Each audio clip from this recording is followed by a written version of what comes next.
All right, let's talk the latest episode of Salt Lake City. And Salt Lake City right now is their time to shine. For a while in the Bravo Housewife franchises, it was Beverly Hills, it was New Jersey, it was Atlanta. Well, now is Salt Lake City's time to shine because they are just top tier. They are all the way down to filming. And when I say filming, I don't mean like editing or whatever. I'm talking about the actual filming, like the camera crew, because the backdrops are amazing. And even the filming quality is top notch. I don't know if it's just like that small town vibes and the cute little comic relief in it, like with the credits, they always do a lot of like sitcom mock-ups. They did Laverne and Shirley, they did like the Blair Witch Project. They do stuff like that, and it's cute. It can feel a little performative, but for Salt Lake City, it just jives. I also think that because Salt Lake City is so small, the state itself is very small. It's a very small, tight-knitted community. Everybody genuinely knows each other. You know what I mean? It's not something where you're bringing in a cast member and you've never heard of this person and you're just meeting that person.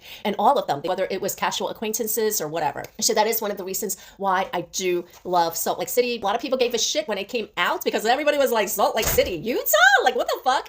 But it worked. It worked. So let's get to the episode. I enjoyed this episode so much because the whole damn episode was centered around one scene. I love that. I love it. They didn't have to splice it. It was Whitney's event and everyone seemed okay. Angie, here's the thing. I've said this multiple times already.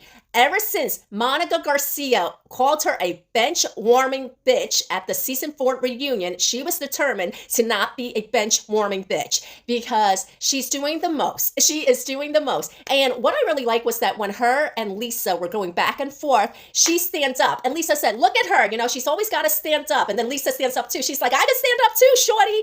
And that is true. Angie, I don't know if it's because she's short or what, but Angie does have a tendency to stand up.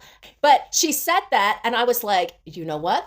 She does. She does every single time. This girl can't keep her ass in her seat. And I guess it's because Monica called her a bench warming bitch. So she's just like, well, no, my ass isn't going to be warming the bench. I need to stand up like a jack in the box. Ding, ding, ding, pop. I remember when Jen Shaw poured a glass of champagne on her head, and I felt like she was kind of being a punk about it. Being a punk in that she didn't do anything, right? But with all the other ladies, she want to be all big and bad. And it's like, yeah, you kind of punked out when you had somebody pour champagne on your head.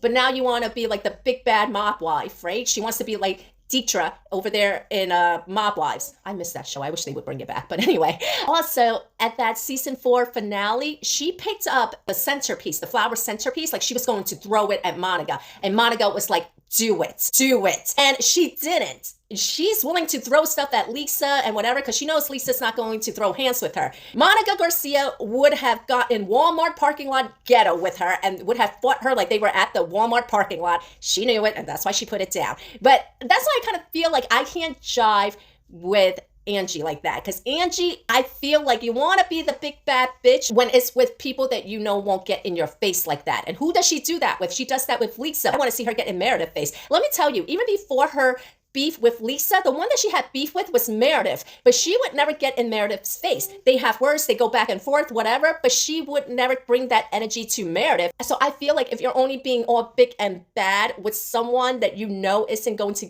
get in your face like that, that makes you a punk. They all want the last word. Let me tell you, Whitney, she's starting to make a lot of sense to me. I didn't like Whitney in the beginning of this season because I'm like, here we go again, another fucking healing journey. Thank God she pivoted from that bullshit because I'm so sick and tired of that shit. Like, we're on season 6 and it's like 5 seasons of her healing journey bullshit.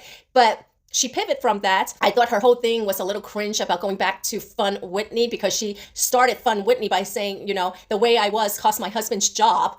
And so now I'm going back to my stripper pole again. And I'm just like, girl, how are you going to lead off with saying your stripper pole antics and all this other stuff cost your husband's job, but you're going back to Fun Whitney? Whatever. But I started liking her a little bit more this season, starting last episode when she was telling Brittany, like, girl, do not put a man in front of your children. Now, I can understand that there's some people who are of that mindset. If my relationship with my spouse is good, that means my relationship with my children is good, which means my relationship with others are good.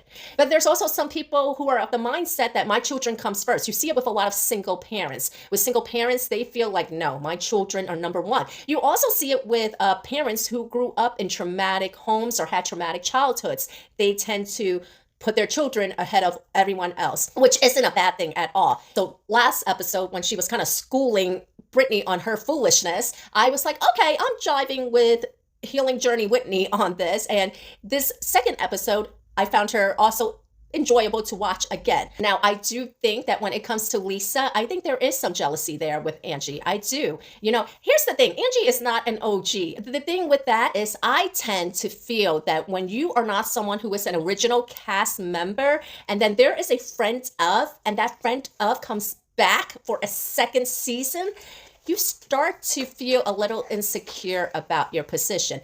But Angie's been trying to get on forever. Monica was even like dissing her about that on season 4 when Monica was on it. She was basically like, you've been trying for 4 seasons to get on. You finally got on. So I feel like she's doing the most because she probably feels like Brittany is a threat to her in the sense that, if there was a replacement, it would probably be Angie. Here's the crazy shit. Brittany went first. The guy's reading the tarot cards. He's asking her, how old are your daughters? She said they're 23 and 19. So they're adults. And here's the part that I find ludicrous and why I'm like, yeah, this shit is a gimmick. She said 23 and 19. And he's like, okay, so the 19-year-old is the younger one, right? 23 and 19. And the follow-up question is, the 19-year-old is the younger one, right? Legit, guys, if you don't believe me, rewind that shit. If you have Peacock, watch that episode. That is what he says. How old are your kids? She said 23 and 19. And he was like, okay, so the 19-year-old is the younger one, right? She says, yes. And then it's like, oh my God, he knows so much. Like, are you fucking kidding me? Are you kidding me? I've had firsthand experience with how people fall victim to this kind of bullshit. They all go through their individual tarot card readings except for Mary, because Mary's like, no, I don't mess with that Satan shit. So she didn't do it. Angie thinks that she's able to show Lisa for this awful shitty person that she is, not realizing that she is just as bad and unhinged. Everybody at that table saw it. That's why they're like tired of Angie's shit. That's why I say that this is so performative. Everybody else is like, girl, legit, like what the fuck are you clinging on to? They were cool. After the luncheon, they were cool. And Lisa says, I sent my assistant over to your salon. I said, don't say anything except that I'm here to pick up the Fresh Wolf products. Don't say anything other than that. And she said that you said, oh, here's your dusty products. Now, Angie tries to excuse it by saying, oh, it wasn't that serious. No, Angie, how come it's not that serious when you're throwing out the insults? But if Lisa throws out the insults back at you, then all of a sudden, oh my gosh, she goes low, she's this, she's that. If you're going to dish it, you should be able to take it. So I'm definitely on Lisa's side with this because she said it and Angie didn't deny it. She didn't deny that that was how it went down. Instead, what she said was, oh, it's not that serious. No, you don't get to say it's not that serious because you want people to be on your side. Like, you want everyone to see that energy that you have for Lisa, and it's not happening. And Mary got it right on the money. She said it in her confessional. I'm not going to be mad at Lisa just because you're mad at Lisa. But the fact that Mary especially, it's like, will you shut the fuck up? She didn't say it like that. I'm saying it like that.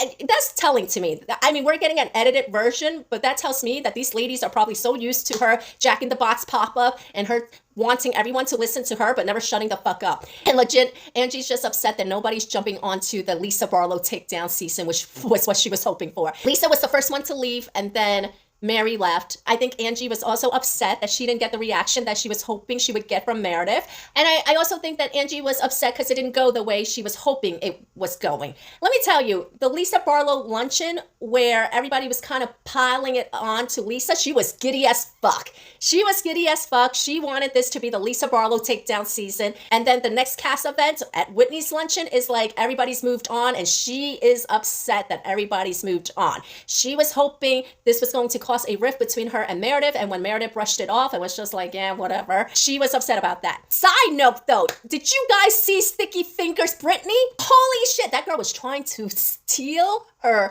black card. She was trying to steal her Prada bracelet. I was like, what?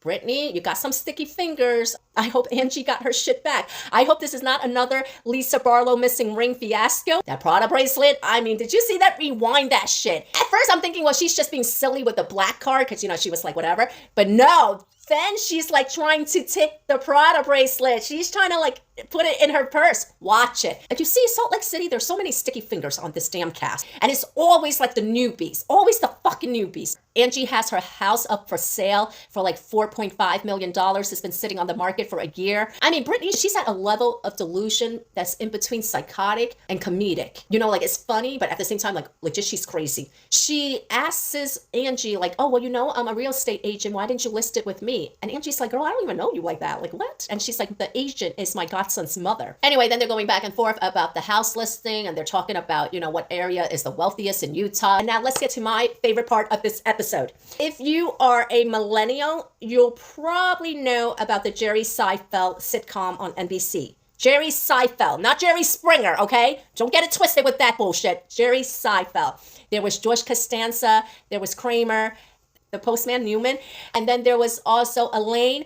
If you guys are younger, you're going to be like, what the fuck is she talking about? But there was an episode of Seinfeld where Elaine, this shit, okay, this scene, this part of the episode remind me of the Seinfeld episode, the soup Nazi. No soup for you. And like everybody called him the soup Nazi. This shit reminded me of that episode. I was just like, the soup man? I want to know who the fuck the soup man is. Lisa Barlow was asked in her confessional who the soup man was. And she's like, well, maybe Angie could say who the soup man is, but I legit want to know who the soup man is.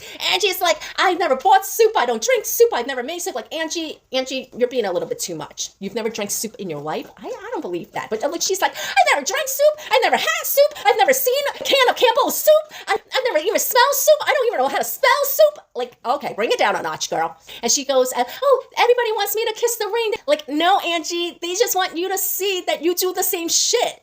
That's the thing. When Lisa was like, you could dish it, but you can't take it. Absolutely. She could dish it, but she can't take it. And that is the crazy part. And Angie is like starting to look legit unhinged to me. It's like, I feel she wanted this to be the Lisa Barlow takedown episode. She wanted to be the queen bee. And she thought that was how the season was going to go. And she got very upset when it wasn't going that way. Anyway, let me know what you guys thought of the episode. Did you enjoy it? What was your favorite part of it? I already told you guys mine. The Superman part was like, this is bringing Seinfeld nostalgia to me.